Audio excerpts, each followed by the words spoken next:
G'day and welcome back to the channel again, Walking Cairns. I'm here today to go and visit Emily, who manages, let's hope my hat doesn't fall off, who manages the Hemingway's new restaurant here on the boardwalk here where the wharf is. It's called Sails. Apt name. If you look behind me, you can see all the boats. This is where you catch the boats to the reef here, but as you can see it's a beautiful day and most of the boats have gone. So I'll just show you the boardwalk here. Don't know whether you can see the boardwalk. There's the boardwalk here. Beautiful spot in Cairns this is. And if I just pan you around here, you can see some of the yachts out there. Okay, so I'll spin you around and then we'll go in and find Emily and we'll have a chat, okay? So, remember, you know what I'm gonna say. Like, subscribe, hit that notification bell. Thanks, please, please, please. Thank you. Channel's going well at the moment. It seems to be getting pushed out there a bit by YouTube, so that's great. Well, okay, I'll spin us round. We can go and have a look. Okay. Okay, let's have a look. Here we go. This is the boats out here. Beautiful, beautiful. This is Trinity Inlet here. It's where the boats, the actual port is further up that way there. Beautiful. Trinity Inlet. And as I showed you just behind me, if you could see it, these are where all the boats are to take you to the reef. But most of them, if not all of them, are already gone. So they're already at the reef. And here's the boardwalk here. If you come into Cairns, you've got to come down here and have a look at this place and have a meal. We're going to see Sails. This is a new restaurant here. And we'll have a chat with Emily. Here we go. I think this used to be Mondo's here, but they've taken over now. Okay. Enjoy a cocktail with a view. And here's the menu. Sails. Okay. I'll just pop out. I'll just come in here. This is. We'll find Emily in a minute, we'll see. And we'll just have a look. This is the view. Look at that. You can even sit on those chairs out there if you want, I guess. Beautiful. Have a beer out there on those chairs. Look at that view. Oh, $1 million view. Absolutely wonderful. Okay, let's go and have a look then. I was here the other night with my wife and my daughter, and this time of year it can get a bit nippy at night, so they give you blankets. Look at this, look. They actually give you blankets. Isn't that great? So you can put a, what they call a throw blanket or something. I don't know what its technical name is. But yeah, it's great. My wife used the blanket, obviously. I didn't, because I'm tough. There we go. Sails. Cairns. What a great name. Sails. Okay, let's try and find Emily here. Maybe peek through the window. Oh, there she is. Oh, hello.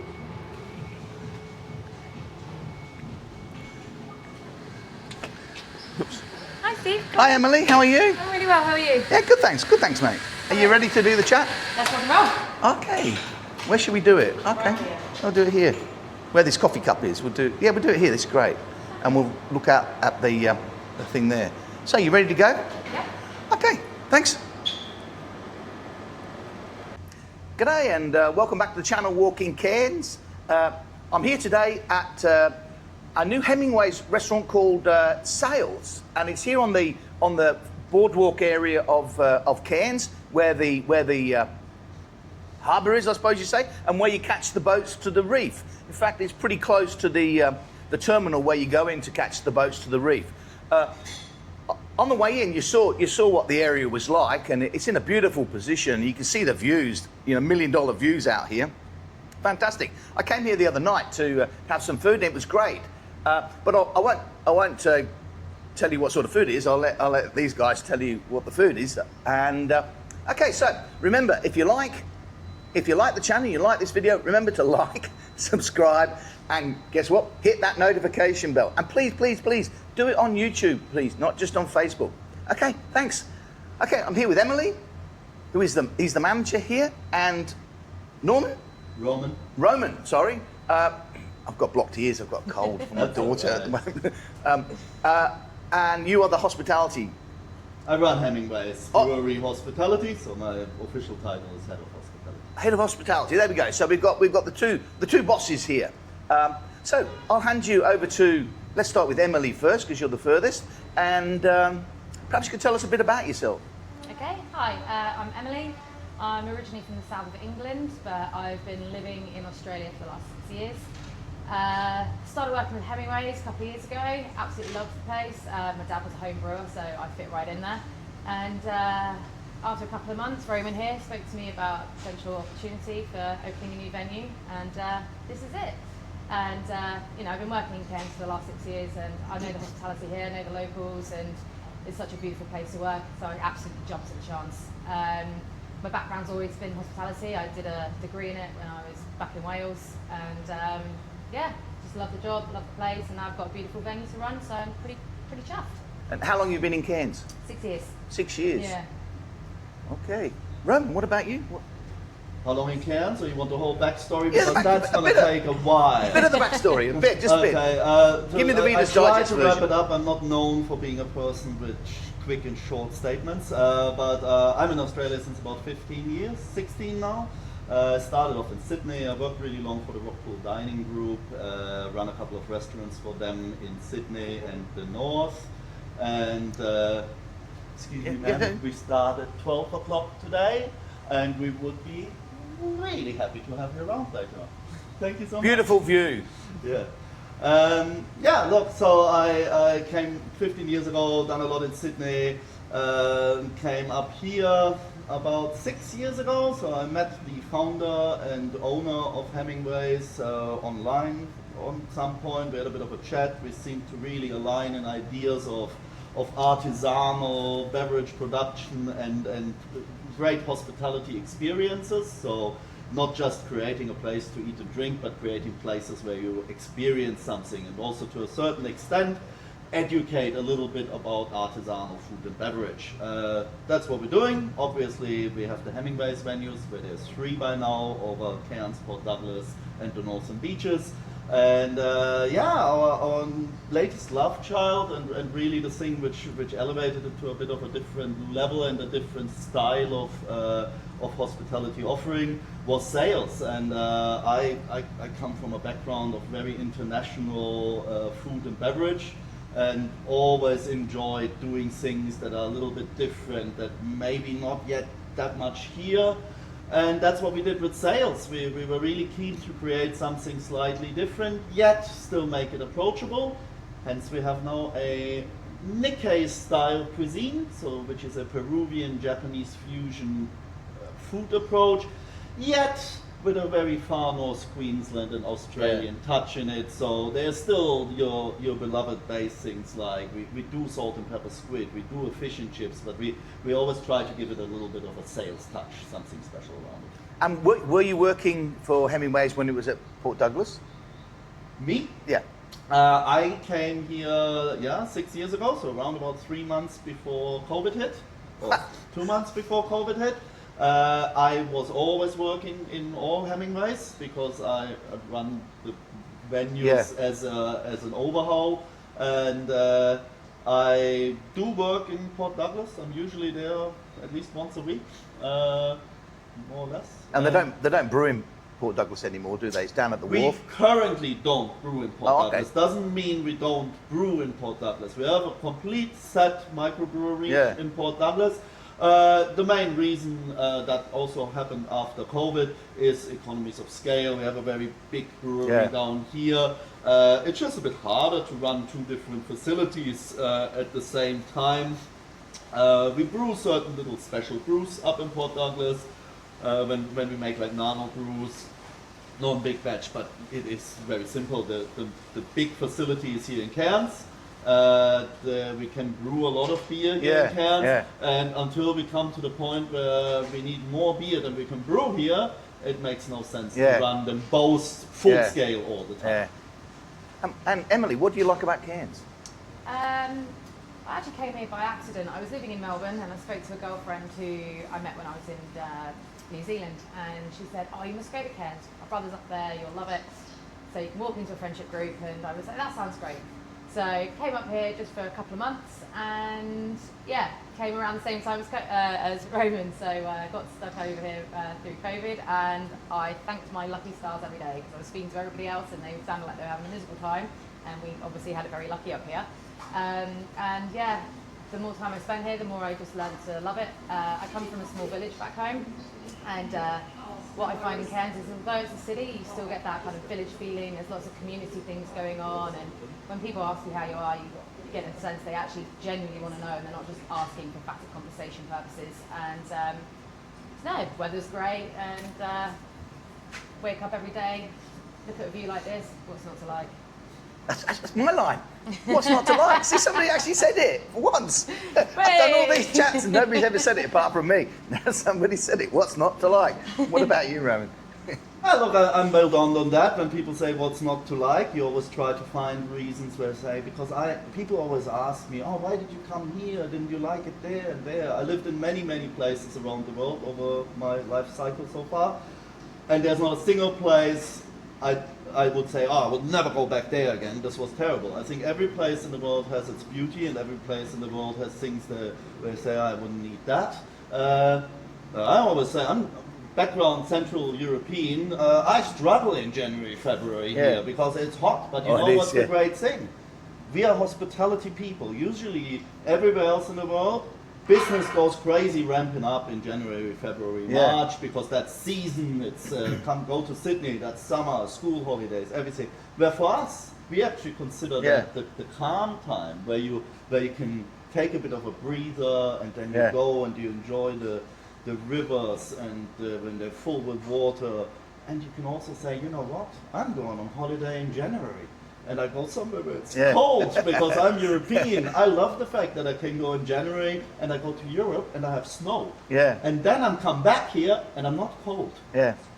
Yeah. Look, Cairns in itself is a beautiful spot. I think we have one of the best nature playgrounds in the world around us. I have 2 kids. I love the fact that my kids can run around here still on the street and experience nature. I don't have to be worried about crazy traffic everywhere.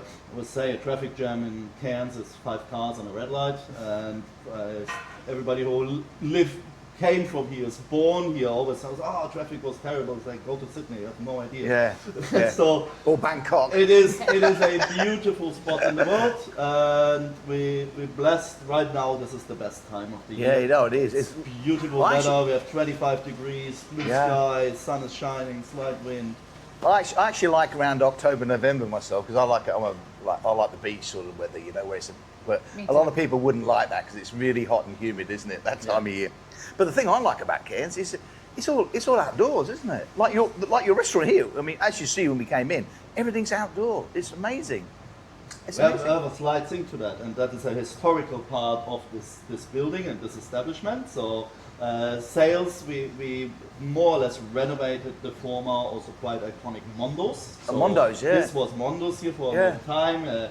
It is obviously has gotten a very nice facelift. It certainly has. Put our stamp on there. Before it was Mondo's, it was originally called the Cane Cutter Bar. Oh, really? That is what it really, and it was once Cairns' first and only air-conditioned bar. Oh, right. So when you later on maybe have a little bit of a view around, we have these bifold doors here.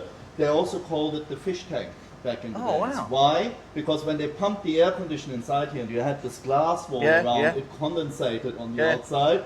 And it created the look from the outside that people sit inside of a wet zone. Oh, wow. But, and we can say that as well, you can come here in January, February, March when it's 40 degrees out there and 95% humidity. We're going to close the doors, we're going to crank the air conditioner, you can enjoy a beautiful meal, still have the view, and don't have to sweat. Yeah, oh wow, that's great. Great. Okay, tell us a bit about the business then. Who wants to go first? Emily? Let's start, Emily. Yeah. Okay. How long's it been open? When did it open? So we opened end of Feb, and we've had a couple of tweaks with the menus and such since we opened, mainly because, I mean, at the end of the day, when you're running a business, you need to know what the customers want. So we've been spending the last couple of months gathering some feedback from everybody because we believe that, you know, locals are the lifeblood of any business in Cairns, and we really want to kind of bring them an offering that they're happy with, because otherwise there's no point. So yeah, we've done some tweaks with the menu, tweaks with our service style. We just wanted to kind of make it really relaxed because we didn't want people to think that we were too formal. We want people to know that they can just come down, have a coffee with their girlfriends, bring their dogs, we've got water bowls, just come down on a Friday, enjoy a margarita with the sunset, like, but then also know that there's amazing food on offer. When we're open, we're cooking.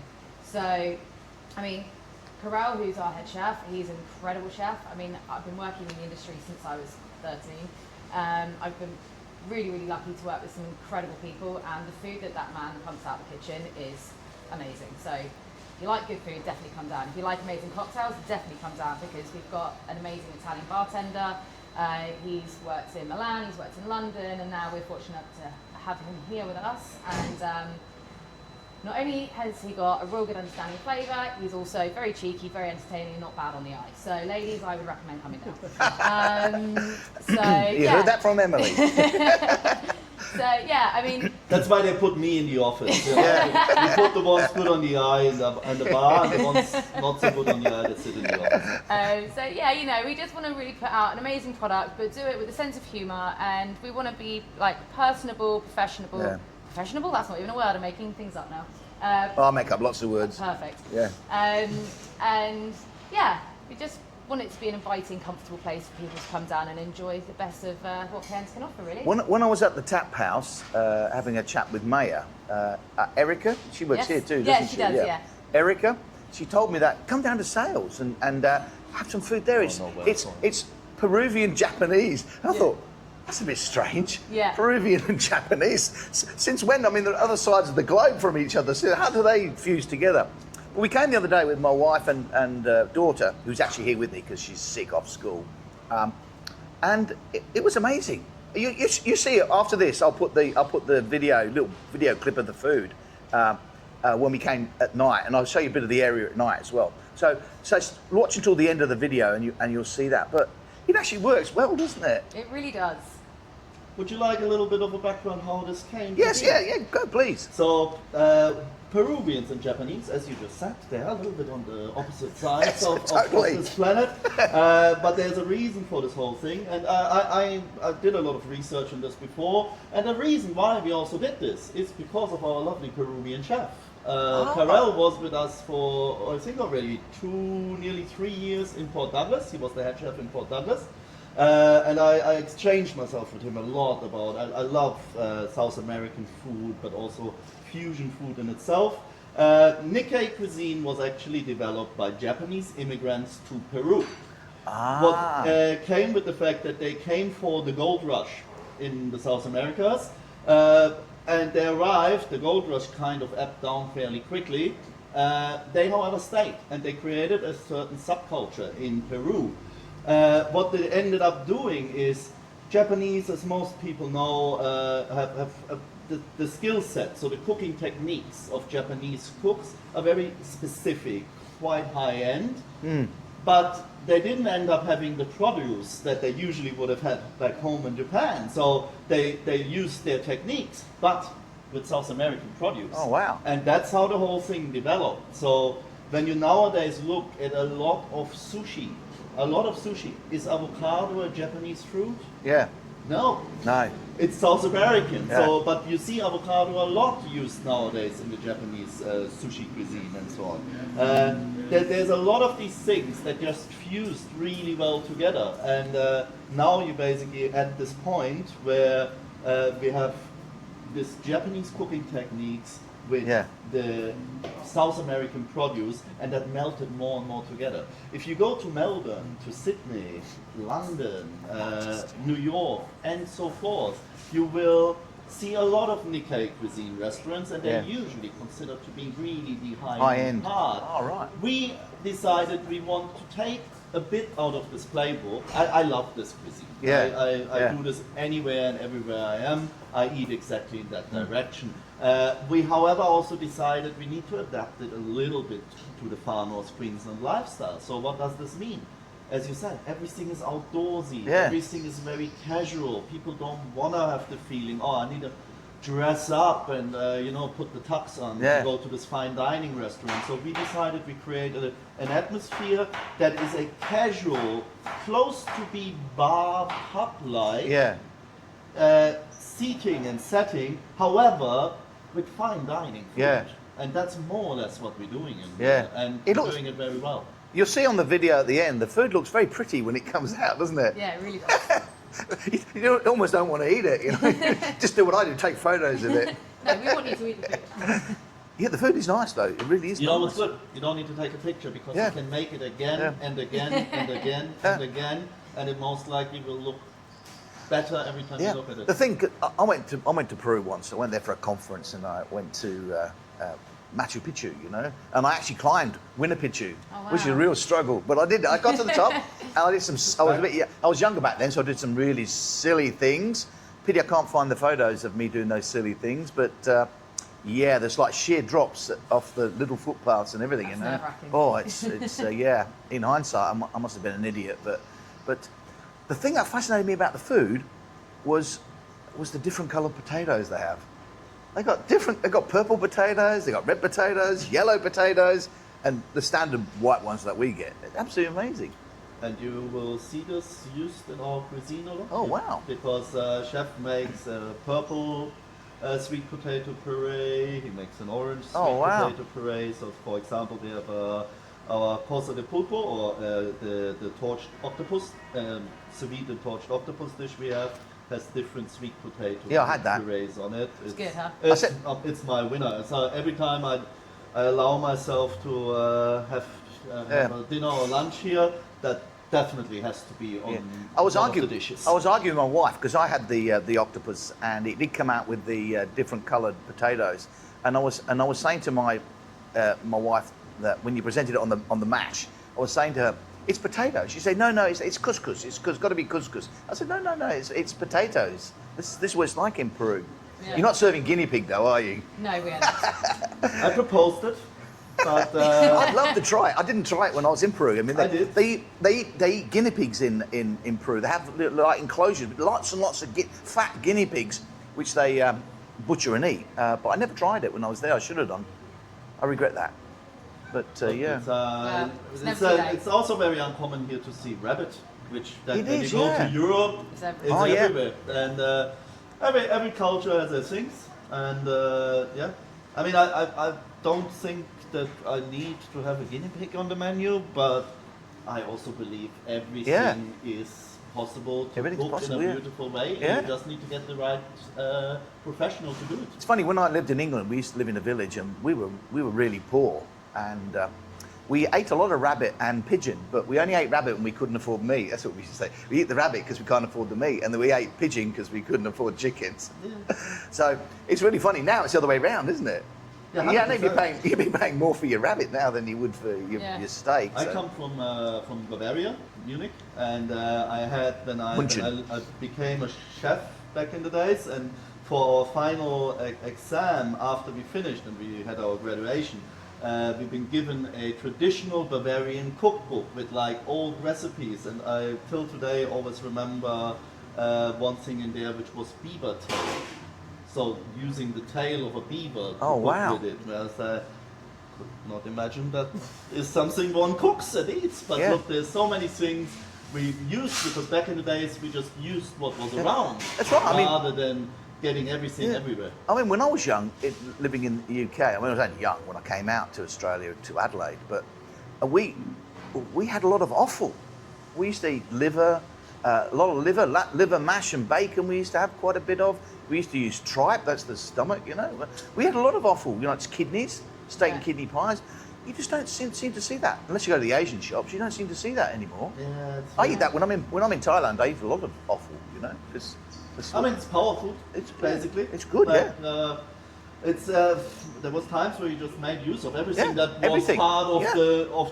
the slaughter you Yeah. just did, because that's what you should Yeah. do. Otherwise, it's wasteful. It's waste. Nowadays, in our culture, it's what my dog gets. Yeah. We Yeah. eat all the prime cuts, and the dogs and the cats. I know, and it's so on funny, isn't get it? all the other things. See, And over in Thailand, they even keep the blood, you know, because I grew up eating black pudding, you know, and Me in too. Germany you would have that, we know and the all that. white pudding. We call I mean, it Resak. yeah, it's great stuff, but you know, you sometimes get it in Coles, but you know, it's hard to find it on a menu anywhere.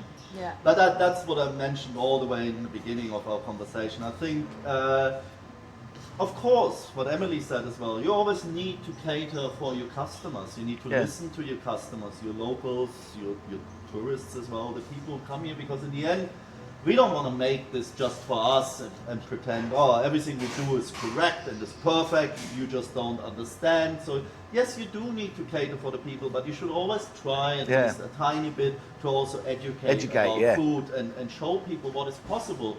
And you know, there is a lot of experimental people out there who say, hey, I want to not only eat what I know, I also want to try new things, because isn't that the greatest thing in life, to try something new and find something new you like, or maybe don't like, because you learn. Okay, opening hours. What are the opening hours here? So currently on Wednesdays, Thursdays, we're open from 3 o'clock, and then the kitchen will close at 8, and then the bar will close anytime between 8:30 and 9 o'clock. Depends on if you're drinking. If you're not drinking, I'm probably going to close the bar so I can go home and have a drink myself.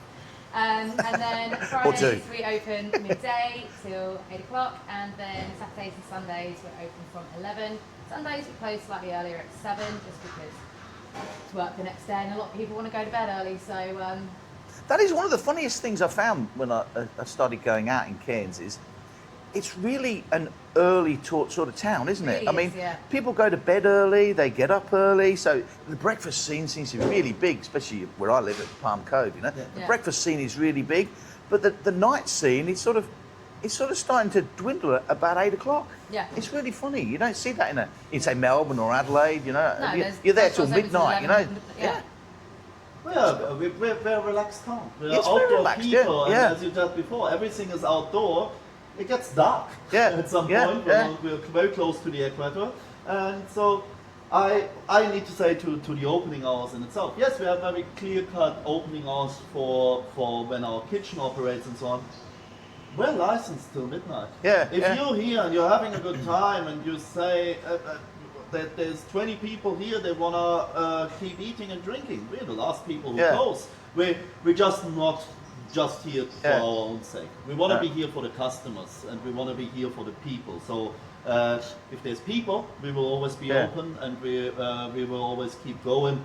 But as you just said, you adjust to the environment you're in. And the majority dinner in Far North Queensland is between 6 and 8 o'clock. Yeah, that's right. Yeah, it's early.